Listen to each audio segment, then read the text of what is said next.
I want to really explain this to people and so they can understand, because it really is so beautiful to me and I've experienced this personally. And I tell you, it's one of the most special journeys that I've taken. I've taken many, um, but this purposeful journey that I've specifically taken is so special to me. And I think that a lot of people misunderstand this type of journey. But when you have children, okay, and you are chosen to be a parent, and you are taking that journey on really raising those children and having that be a priority, because soul purpose, people get this so confused. Soul purpose is the priority, okay? Relationships are underneath soul purpose. Soul purpose, spirit, soul purpose, relationships. And what most people do is they give up their purpose to they put the relationship over the purpose, and this is a very big mistake. This is how it goes: purpose, relationship. When you have a purposeful parenting relationship with a partner, raising those children is the purpose, okay? The relationship supports this purpose, and this purpose is fulfilled, through the decade. However long that purpose is supposed to be fulfilled is how long the partnership is supposed to last. This journey with raising children, it's filled with so much. When you're really in that partnership together, when you have found that, because now you have a divine purpose with a person. Not all parents have this, okay? I want to clear this up right away. Not all parents have the purpose of raising children together. When that contract ends, okay, and this is where people get so tied up, because when that contract ends, it's mostly because you either have another purpose, you've fulfilled that purpose, and you need to move on to the next purpose, or it's just been fulfilled. The children are now at a point where they are stable, you've done your job, you've been the most successful that you can be at raising these children. You've done what Spirit has asked you. So now the purpose, basically the contract, has come to an end. There's so much honor in the purpose, and there's so much honor in the ending of that contract. But most people don't recognize this. They don't realize this, and they quickly put the relationship back on top, where now we feel like there's been a failure. Now we feel like, because we as parents are not able to continue forward together, now we somehow failed at something. And this is completely wrong. This is wrong. And this will be wrong. You'll know this will be wrong when at some point in your life you are co-parenting still in a purpose. People make this error all the time, and it hurts my heart. But when a person chooses a relationship over a soul purpose, it drives me insane. Everything of this world that is material will never, ever be as fulfilling, as important to your soul here in this world and in the afterworld as your soul purpose, okay? And where you find that soul purpose, whether it is within your children, with whatever passions that you have, whatever your dreams are, whatever significant gifts that you discover that you're giving to this world, wherever you find that soul purpose, okay, that level of care and concentration and energy that you give to that, all of the other things underneath it, all of those things, the relationships, the money, the finances, the stability, all of that will come, okay? All of that will come to you. But when you have it backwards, you will find that none of that really mattered. And what really mattered the most, what was most disappointing in your life, was your inability to fulfill whatever purposeful contracts that you were given by the divine, by spirit. And so, parents who are in their soul purpose, raising children together and doing it in a beautiful way, when and if those relationships end, and they may end because you have something else to do, some other purpose to fulfill. That's for spirit to decide. When that relationship ends, it's honorable. It is honorable. It can end in respect, in love, and care. And those relationships still continue forward within a purpose, within the co-parenting, within all of that. Raising children is a purpose for many, many, many, many people. And it can be done with grace and elegance and beauty.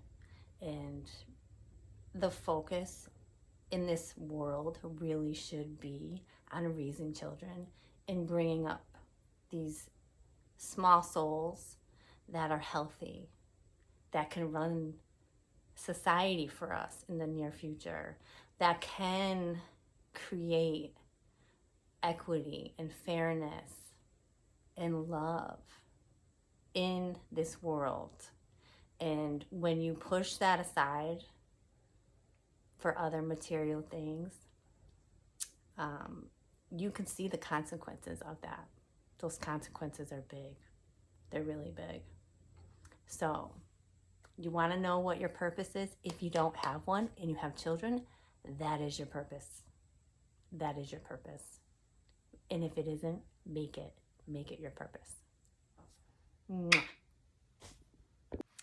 When you are in your purpose, okay, there is no room for karmic, because there is no room for the ego. All of that ego work, all of that dark night of the soul, that's already been dealt with. You've already spiritually awakened. You've already had these massive changes that you made, where you set aside all that karmic energy, all those relationships that don't benefit you, making those risky decisions to have a betterment in life, to have an upgrade, to level up into that tier. As my ex-partner and I were ending our contract, the reason why it ended, the deal breaker was because the relationship was then moved as a priority, and I had another soul purpose that was being put below that relationship priority. Because of this, that was the deal breaker. And as my partner moved into that upper level, he fell back into his karmic cycle. So you cannot be in your purpose and be in a karmic cycle with somebody together. It doesn't work. It doesn't energetically work. And the reason why I know this, because of my own experience, but the reason why I know this is that when you're in a soul purpose relationship with another person, when you have that relationship that is more divinely guided, and you're in that relationship and there's a soul purpose, joined soul purpose, there isn't any mirroring going on. The mirroring kind of subsides. You're both on the same page. You're both driven by a different force, okay? As that soul purpose relationship separated between me and my partner, he fell back into the karmic cycle. Everything outside of soul purpose is karmic. It is karmic. So everything karmic is mirrored energy that you really are learning. You may not realize this, but you're learning how to call back your energies. You're learning how to set those boundaries and replace attachment energy that you carry, that you're carrying, and calling back that goodness energy. And so karmic cycles can last a lifetime.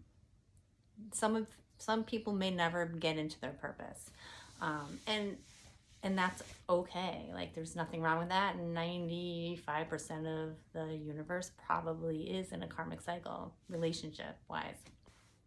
Those attached energies, when you work on calling back your energy, you have to realize that what has replaced the energy that you've lost is egoic energy. And so when you're calling back all those beautiful energies, that self-worth and that self-love, you're replacing those energies that came in and took their place. You almost have to that's my seat, that's my seat. When you call back those other divine energies. So that's a hard thing to do. That's a lot of energy work, and that's what I teach. That's what I teach in my class. So when you are in your purpose and you step back into that karmic cycle, that's the energy that needs to get cleared. And you're doing this within all your relationships. This is why there's the mirrors, and this is why relationships are here to help you ascend. When you decide to cut ties with those karmic relationships, what you're really doing is you're telling spirit, I'm no longer willing to be a mirror for people, and I'm no longer willing to work in that karmic energy. So all the projections that get thrown at you, all the pain that gets, you get bled on a lot from people who throw energy at you because they have nowhere else to place it. They don't do the inner work. They don't have the insight or the accountability or the responsibility to heal themselves. So at some point in your ascension, you do kind of grow out of that state where you're willing to tolerate those energies getting thrown at you. And that includes sexual energy. Like, I'm celibate. I've been celibate for 5 years now, and it's a choice. It's a choice. It's been a conscious choice. And a lot of people think they're going to come at me with that energy, and it doesn't work.